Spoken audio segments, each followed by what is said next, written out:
le chef de l'État a présenté un phénomène. Je vous dis, ce n'est pas Dachwa qui le dit. Oui, c'est une conseillère régionale qui le dit. Oui. Conseillère régionale du Sud, je n'ai pas envie de citer son nom ici. Tout à fait. Donc le chef de l'État a présenté un phénomène à la jeunesse camerounaise comme modèle. Est-ce cela que l'on attend aujourd'hui de ce chef d'État? Vous avez tout à l'heure parlé entre autres, et j'ai entendu M. Meka s'y mettre avec grande joie. Vous savez, M. Meka, dans ce pays, ce qui est magique et formidable, c'est ce décalage qu'il y a entre tout ce qu'on nous annonce et ce qui est en réalité fait sur le terrain. Je ne parle même pas de promesses non tenues, parce que et vous l'avez confirmé, il nous traite de personnes aujourd'hui qui viennent avec des promesses fallacieuses. Bon, moi j'aurais pu rappeler à M. Biya. Ah bon, c'est à vous qu'il s'adresse? Mais écoutez, vous savez... Parce qu'il n'a pas cité nos noms. Oui, mais comme d'habitude, il ne citera jamais. Quand il parlait à l'époque des vendeurs d'illusions, apprentis sorciers et tout le reste, on a un chef d'État qui n'a jamais respecté, d'accord, une opposition digne de ce nom au Cameroun. Je pense qu'il a toujours été dans cette condescendance de super chef d'État, créateur du ciel et de la terre, et pour qui, si ce n'est pas lui, ça ne peut pas être quelqu'un d'autre. Quand lui parle de promesses fallacieuses, moi je voulais lui dire que c'est lui qui a annoncé un complexe industriel-portuaire à Kribi. Nous attendons toujours le complexe. C'est lui qui a parlé du grand complexe d'Olembe. Nous attendons ne serait-ce que le stade.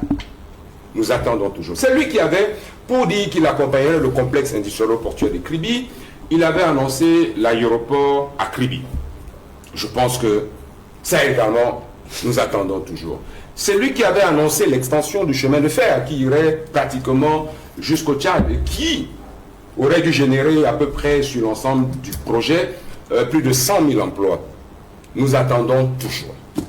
Alors, nous avons, nous, des propositions qui sont concrètes.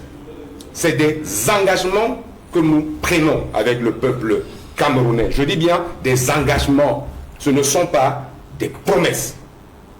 Quand nous disons que nous allons ramener le litre de carburant à 480 francs, sauf si M. Biya ne sait pas comment fonctionne l'économie du pétrole, avec toutes les démonstrations que nous avons faites, les Camerounais comprennent que là, on est dans quelque chose de concret, accessible à tout le monde. Pas besoin d'être sorti à la Havane pour comprendre pourquoi le carburant coûterait 480 000 francs, 480 francs, pardon, le litre, et qu'aujourd'hui, je me rappelle, j'étais sur un plateau avec, évidemment, André Meka, quand il y avait eu l'incendie de notre raffinerie, la Sonara. Je crois, je doute bien qu'il se rappelle.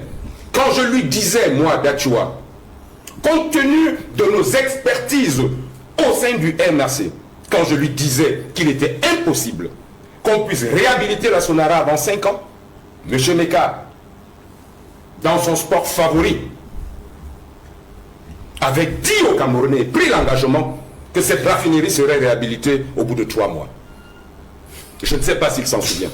Je m'en souviens. Par contre, c'est eux. Il dit qu'il s'en souvient pas. Bien sûr, il ne s'en souvient jamais. Il ne s'en souvient jamais. Je ne perdais pas mon temps. Je ne perdais pas mon temps de parole, monsieur Meka. Vous ne perdez pas mon temps de parole. En tout cas, ce n'est pas le sujet. Il y a eu un débat sur l'importance de l'incendie. Quand nous annonçons, sur les acteurs, quand nous annonçons, nous prenons l'engagement de faire une raffinerie de dernière génération, évidemment parce qu'eux, ils ne savent pas faire.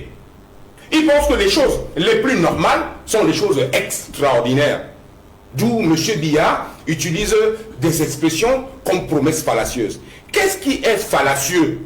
Quand nous disons que ce n'est pas normal avec le potentiel énergétique que le Cameroun a aujourd'hui, ce n'est pas normal qui est le déficit. Déficit que nous constatons depuis plus de 40 ans, qu'ils n'ont pas pu résorber. Vous pensez qu'il faut aller à l'école des mines de Centrale de Paris pour remonter le niveau en fourniture de l'énergie au Cameroun? Non. C'est une question de volonté. Et c'est des choses sur lesquelles nous avons pris des engagements. Ce n'est pas des promesses fallacieuses. Et tout ce que nous demandons aux Camerounais, et comme je ne cesserai jamais de le demander, c'est qu'ils aillent s'inscrire massivement sur les listes électorales et qu'ils aient la possibilité de donner une autre chance à un autre Camerounais, autre que Biya, pour que les gens comprennent que les choses les plus normales ne sont forcément pas extraordinaires, M. Meka. Il y a aujourd'hui dans le présidium de Mercedes, un Camerounais. Et les gens sont là à nous dire, oh, si M. Paul Biya meurt, on est foutu. Il n'y a personne qui peut faire. Il fait quoi? Comme on dit au quartier, qu'est-ce qu'il a déjà fait? Et on a vu. Avant ça, sur le plan de la forme, vous voyez, il y a quelque chose qui me gêne un tout petit peu. Ça me gêne un tout petit peu, d'autant plus que sur ce plateau, ou alors celui de Serge Alain Autou, j'avais écouté un communicant du RDPC traiter les populations du Grand Nord de bétail électoral. Et je pense qu'aujourd'hui, cela se justifie par l'attitude même du ministre d'État SGPR. Je l'ai vu il y a quelques jours au Palais des Sports, avec un costume pratiquement 6 pièces, en train de s'adresser à la jeunesse. Je vous dis, un costume pratiquement 6 pièces, au Palais des Sports, en train de s'adresser à la jeunesse. Sauf que dans l'extrême nord, j'ai retrouvé un ministre d'État SGPR, je ne vais pas dire en caleçon, mais je pense que devant le parterre qu'il attendait, et si vous prêtez attention, vous remarquerez que ces gens étaient vraiment habillés en tenue d'apparat, comme on dit, avec tous leurs différents attributs d'élus. Mais le SGPR se présentait ainsi, ça m'a donc rappelé justement cette fameuse phrase sur le bétail électoral. Ça veut dire que pour le RDPC, ils n'ont aucune considération pour nos frères du Grand Nord. Je le dis d'autant plus que la dernière fois où le chef d'État y a été, où le chef d'État, je vous l'ai dit, leur président y a été, c'était en 2018, lors de la campagne pour l'élection présidentielle, une campagne qui avait duré à Maroua 7 minutes. 7 minutes, c'était le record de tout ce qu'on avait vu jusque-là comme quelqu'un qui prétend ou alors recherche les suffrages d'un peuple. C'était déjà assez insultant. Il ne vous a pas échappé que dans cette vidéo, pour que vous compreniez bien mes propos, vous avez dû entendre Ngongo c'est qui? Et vous avez aussi entendu, mais Paul Biya lui-même est où? Je pense que c'est toute la population camerounaise aujourd'hui qui se pose ces questions. Ngongo gouverne en tant que qui? Paul Biya lui-même est donc où? Pour être plus concret, les populations de l'extrême nord, puisque c'est d'elles qu'il s'agit, populations que nous connaissons très bien, parce que je peux vous dire que de 2016 à 2018, le président candidat, professeur Maurice Kamto, a fait le tour de toute cette région. Et qu'est-ce qui nous est revenu? Ce qui nous est revenu, c'est que contrairement au petit mot de baratin du RDPC qui qualifie cette région de fille aînée du renouveau et je ne sais pas moi trop quoi, ce que nous avons constaté, c'est que l'extrême nord aujourd'hui, et ce n'est pas les populations de là-bas qui me démentiront, l'extrême nord fait partie de l'une des régions les plus abandonnées par M. Paul Biya. J'en veux pour preuve. Si vous prenez une route, je pense qu'Aristide sort de là, je tiens d'ailleurs à le féliciter pour tout ce qu'il fait dans le cadre citoyen. Si vous prenez une route comme Mora, Dabanga, Kousseri, qui est une route d'à peine 250 km, en saison pluvieuse, vous faites cet itinéraire en 2 jours. En saison sèche, il faut compter en moyenne 15 heures de temps. Quand on a des populations qui vivent ce cauchemar-là au quotidien, pourquoi ne voulez-vous pas avoir des mouvements d'humeur comme les mouvements que vous avez vus? Tout à l'heure, vous faisiez allusion à la Sémerie. Oh, quelle catastrophe, quel désastre. Si M. Aïdjo pouvait être encore en vie pour voir ce que M. Paul Biya a fait de la Sémerie, je pense qu'il passerait des journées à couler des larmes. La Sémerie, avec son potentiel de l'époque, la Sémerie aujourd'hui est réduite à avoir un potentiel qui tourne autour de 60 000 tonnes de riz pour un besoin interne évalué à pratiquement 600 000 tonnes de riz.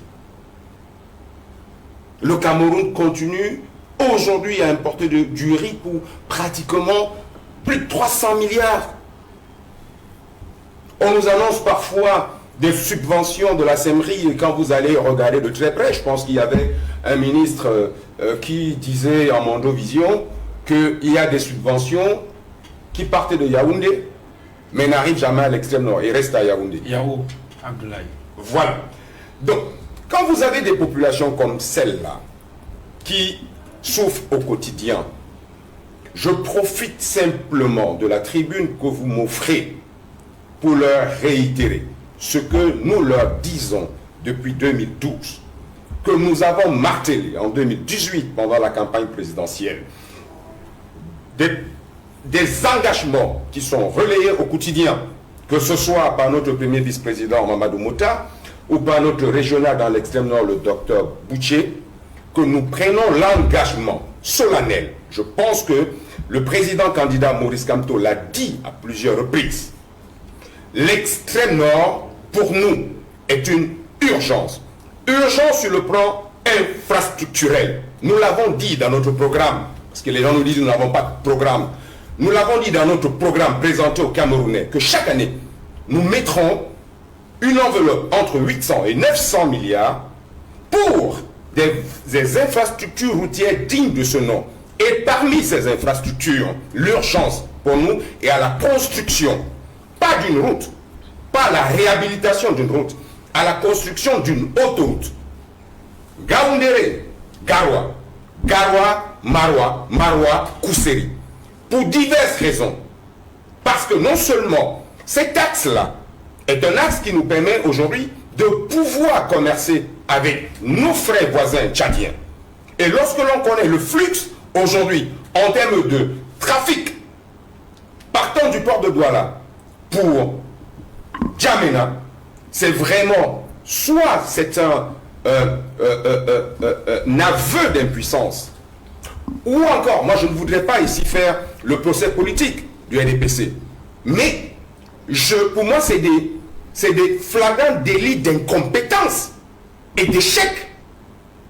Parce que je ne comprends pas pourquoi il est évident que nous avons un axe qui peut ramener des recettes fiscales dans notre assiette du fait du transport des marchandises et que cet axe-là ne soit pas valorisé. C'est entre autres les raisons pour lesquelles les élus, heureusement, RDPC de l'extrême nord, ont exprimé leur ras-le-bol. Okay. Donc, ce qu'il y a comme solution, au lieu que M. Paul Biya, qui, officiellement, on va le dire comme ça, a été élu pour conduire les destinées, d'accord, de ce pays, au lieu qu'il se contente de couper des gâteaux tous les jours dans ses différents palais, le mieux pour lui serait de prendre l'avion, d'aller à l'extrême nord, rencontrer les populations s'il en a encore la capacité et pouvoir voir avec eux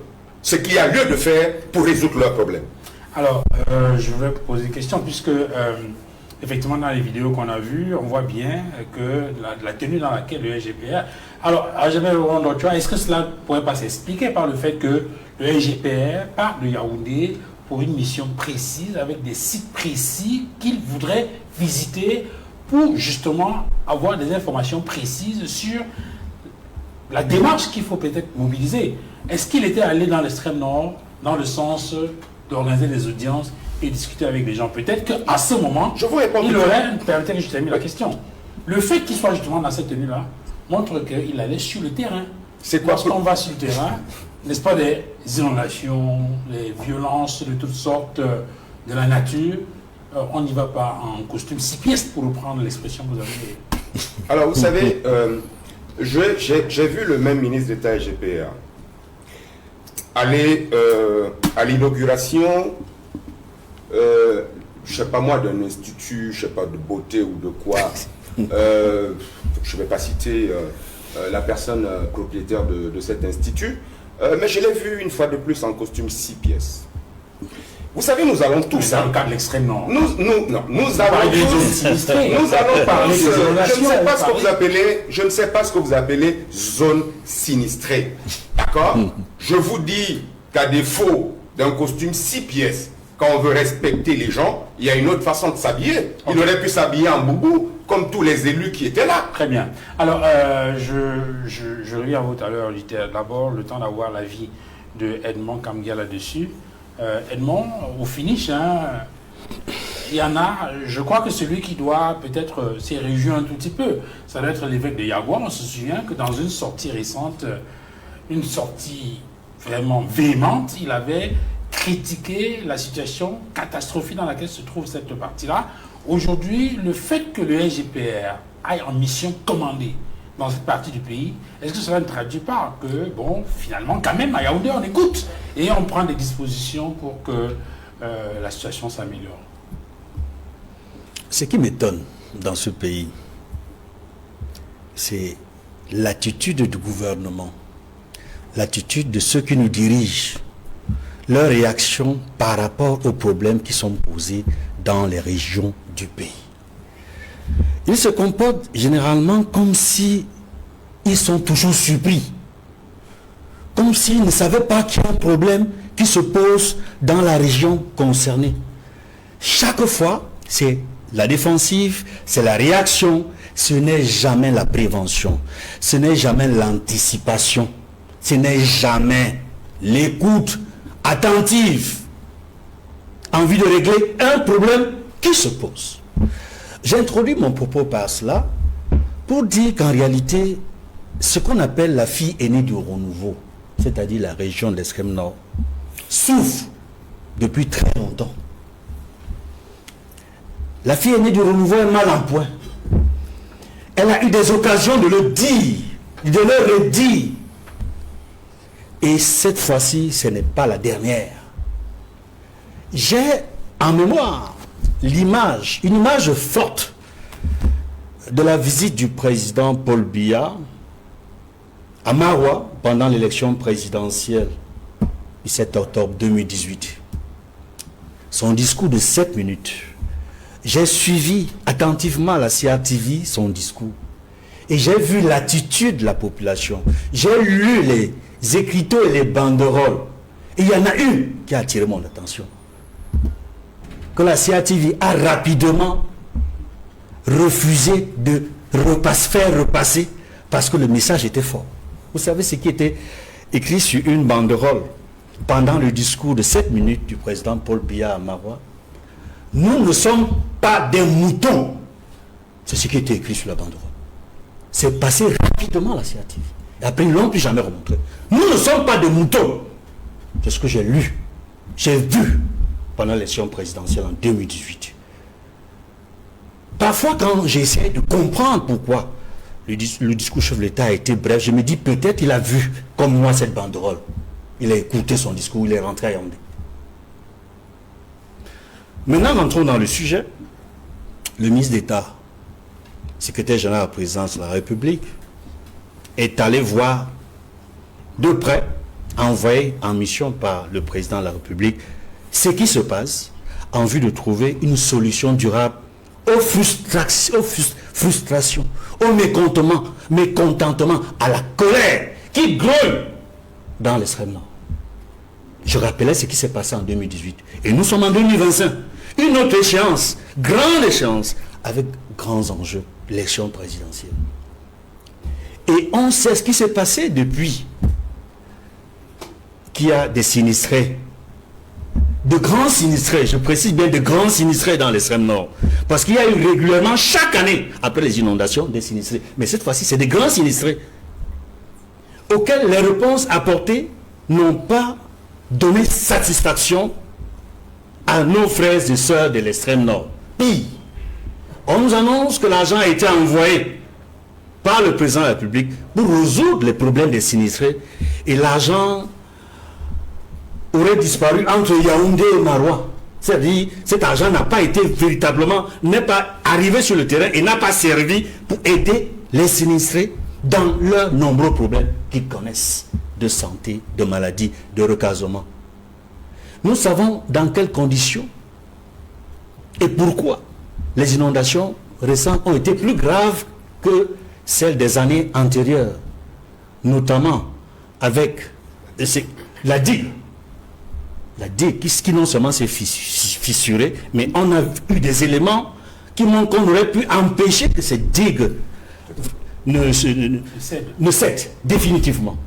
Malgré, et ça il faut revenir là-dessus, malgré les rapports des différentes autorités déconcentrées, l'administration, selon nos informations, les autorités de l'administration, chacun à leur niveau aurait fait leur travail.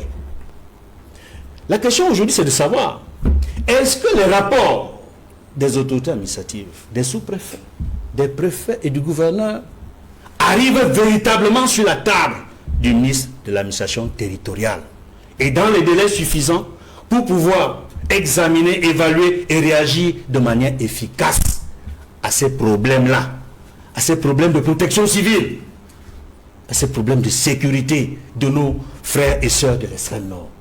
Voyez-vous, l'extrême nord, la fille aînée du renouveau, est très malade. Très malade parce que Yaoundé n'apporte pas les solutions à ces problèmes dans les délais les plus rapides. C'est pour cela que les vidéos qui ont commencé à sortir sur les réseaux sociaux, je ne suis pas un prophète de malheur, mais je ne serais pas surpris qu'il y ait encore d'autres vidéos que nous allons voir prochainement, avec la même arme, la même colère. Et la plus récente, c'est celle de ces populations qui disent non, ce parc-là, nous n'en voulons pas. Le tracé, il ne faut pas que le tracé empêche aux populations de cultiver et de s'assurer que leurs cultures ne seront pas dévastées par les animaux. Parce qu'il faut faire une priorité entre l'animal et l'homme. Dieu a créé l'homme. Là, je rentre, n'est-ce pas, dans la Genèse et peut-être dans l'Écriture sainte pour dire, c'est-à-dire le seul être vivant que Dieu a créé pour lui-même, c'est l'homme, c'est l'être humain. Il lui a donné le pouvoir de commander sur toute la nature, sur tous les autres êtres vivants, que sont les plantes, les animaux. On ne peut pas privilégier l'animal sur l'homme par rapport à l'homme. Il faut des débats sérieux. Là où ces débats doivent se faire, c'est-à-dire au Parlement.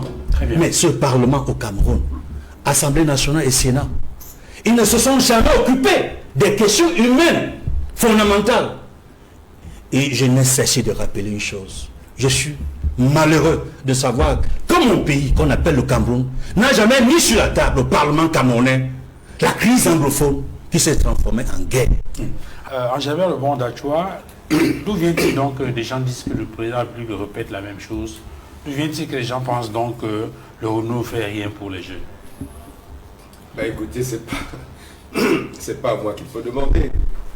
J'ai 54 ans et je pense pas que je fasse partie de la tranche d'âge à laquelle le président Paul Biya s'adresse. Mais comme nous sommes très proches des populations, notamment des populations jeunes, nous avons eu donc la possibilité d'avoir le retour donc, de ces jeunes après le discours du chef de l'État. Moi, je vais commencer par... Je pense que c'est dans les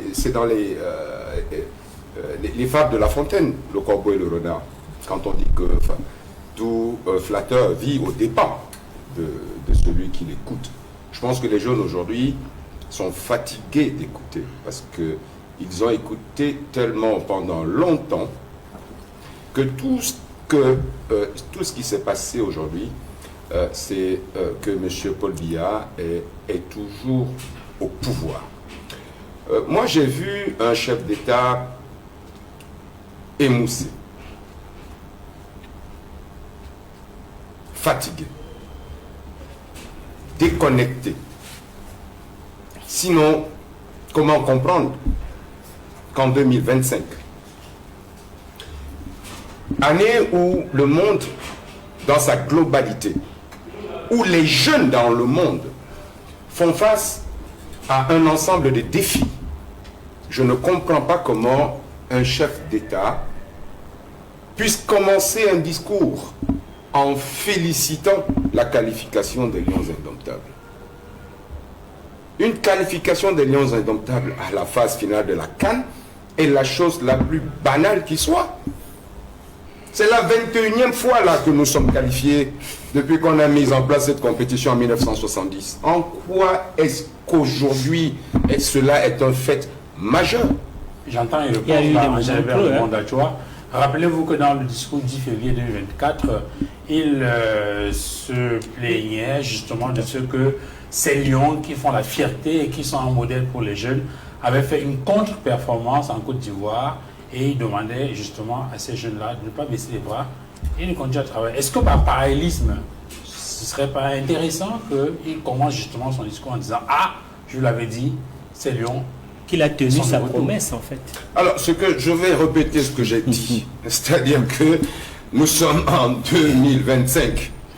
Je ne vois pas en quoi le football peut être quelque chose qui soit un élément de focus pour un chef d'État. Qu'il y a eu des ordres après le bicéphalisme qu'on a connu à la tête des Lions indomptables, double, deux staffs techniques, enfin, en quoi est-ce que ça nous intéresse? Nous voulons avoir aujourd'hui une jeunesse bien formée. Nous voulons avoir aujourd'hui une jeunesse à qui nous donnons des capacités à aller affronter ce dont je parlais, qui est la compétition internationale. Nous voulons avoir des jeunes en qui on peut faire reposer un espoir, comme faire de lance d'un entrepreneuriat maîtrisé et contrôlé.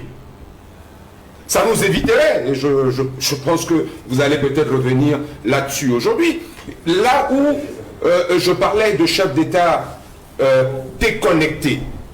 Vous avez vu toute la polémique qu'il y a aujourd'hui autour de personnes, enfin une en particulier qui l'aurait cité comme exemple à suivre pour la jeunesse. Personne n'arrive à comprendre comment faire. Pour nous, hein, qui aspirons quand même à gouverner ce pays, nous imaginons, parce que nous, on essaye de comprendre tous les jours comment ça fonctionne. Vous ne pouvez pas mettre dans le discours d'un chef d'État un nom sans que ce chef d'État ait la possibilité d'aller faire des recoupements. Il a quand même un ensemble de services spécialisés pour ça, des renseignements pour cela. Comment on a fait citer à un chef d'État quelqu'un qui aujourd'hui, et ce n'est pas Dachua qui le dit, moi je reprends ici les termes d'une conseillère, pas moins, conseillère régionale, dans la région du Sud, région dans laquelle cet entrepreneur exerce. Je ne parle même pas de l'affiliation de cette conseillère régionale. Comme pour vous dire que c'est quand même des choses à prendre avec crédibilité. Donc il en revient aujourd'hui, qu'on nous a présenté, que le chef de l'État, il faut que les jeunes le retiennent, que le chef de l'État a présenté un phénomène. Je vous dis, ce n'est pas Dachua qui le dit. Oui, c'est une conseillère régionale qui le dit. Oui. Conseillère régionale du Sud, je n'ai pas envie de citer son nom ici. Tout à fait. Donc le chef de l'État a présenté un phénomène à la jeunesse camerounaise comme modèle. Est-ce cela que l'on attend aujourd'hui de ce chef d'État? Vous avez tout à l'heure parlé entre autres, et j'ai entendu M. Meka s'y mettre avec grande joie. Vous savez, M. Meka, dans ce pays, ce qui est magique et formidable, c'est ce décalage qu'il y a entre tout ce qu'on nous annonce et ce qui est en réalité fait sur le terrain. Je ne parle même pas de promesses non tenues, parce que il nous, et vous l'avez confirmé, il nous traite de personnes aujourd'hui qui viennent avec des promesses fallacieuses. Bon, moi j'aurais pu rappeler à M. Biya. Ah bon, c'est à vous qu'il s'adresse? Ben écoutez, vous savez, parce qu'il n'a pas cité nos mémoires. Oui, comme d'habitude, il ne citera jamais. Quand il parlait à l'époque des vendeurs d'illusions, apprentis sorciers et tout le reste, on a un chef d'État qui n'a jamais respecté, d'accord, une opposition digne de ce nom au Cameroun. Je pense qu'il a toujours été dans cette condescendance de super chef d'État, créateur du ciel et de la terre, et pour qui, si ce n'est pas lui, ça ne peut pas être quelqu'un d'autre. Quand lui parle de promesses fallacieuses, moi je voulais lui dire que c'est lui qui a annoncé un complexe industriel-portuaire à Kribi. Nous attendons toujours le complexe. C'est lui qui a parlé du grand complexe d'Olembe. Nous attendons ne serait-ce que le stade. Nous attendons toujours. C'est lui qui avait, pour dire qu'il accompagnerait le complexe industriel-portuaire de Kribi, il avait annoncé l'aéroport à Kribi. Je pense que ça également, nous attendons toujours. C'est lui qui avait annoncé l'extension du chemin de fer qui irait pratiquement jusqu'au Tchad et qui aurait dû générer à peu près sur l'ensemble du projet plus de 100 000 emplois. Nous attendons toujours. Alors, nous avons, nous, des propositions qui sont concrètes. C'est des engagements que nous prenons avec le peuple camerounais. Je dis bien des engagements. Ce ne sont pas des promesses. Quand nous disons que nous allons ramener le litre de carburant à 480 francs, sauf si M. Biya ne sait pas comment fonctionne l'économie du pétrole, avec toutes les démonstrations que nous avons faites, les Camerounais comprennent que là, on est dans quelque chose de concret, accessible à tout le monde. Pas besoin d'être sorti à la Havane pour comprendre pourquoi le carburant coûterait 480 000 francs, 480 francs, pardon, le litre, et qu'aujourd'hui, je me rappelle, j'étais sur un plateau avec, évidemment, André Meka, quand il y avait eu l'incendie de notre raffinerie, la Sonara. Je crois, je doute bien qu'il se rappelle. Quand je lui disais, moi, d'Achua, compte tenu de nos expertises au sein du MRC, quand je lui disais qu'il était impossible qu'on puisse réhabiliter la Sonara avant 5 ans, M. Meka, dans son sport favori, avait dit aux Camerounais, pris l'engagement que cette raffinerie serait réhabilitée au bout de 3 mois. Je ne sais pas s'il s'en souvient. Je m'en souviens. Par contre, c'est eux. Il dit qu'il s'en souvient pas. Bien sûr, mais enfin, ils ne s'en souviennent jamais. Ils ne s'en souviennent jamais. Je ne perdais pas mon temps. Je ne perdais pas mon temps de parole, monsieur Meka. Vous ne perdez pas mon temps de parole. En tout cas, ce n'est pas le sujet. Il y a eu un débat sur l'importance de l'incendie. Quand nous annonçons, sur les acteurs, quand nous annonçons, nous prenons l'engagement de faire une raffinerie de dernière génération, évidemment parce qu'eux, ils ne savent pas faire. Ils pensent que les choses les plus normales sont les choses extraordinaires. D'où M. Biya utilise des expressions comme promesses fallacieuses. Qu'est-ce qui est fallacieux? Quand nous disons que ce n'est pas normal avec le potentiel énergétique que le Cameroun a aujourd'hui, ce n'est pas normal qu'il y ait le déficit. Déficit que nous constatons depuis plus de 40 ans, qu'ils n'ont pas pu résorber. Vous pensez qu'il faut aller à l'école des mines de Centrale de Paris pour remonter le niveau en fourniture de l'énergie au Cameroun? Non. C'est une question de volonté. Et c'est des choses sur lesquelles nous avons pris des engagements. C'est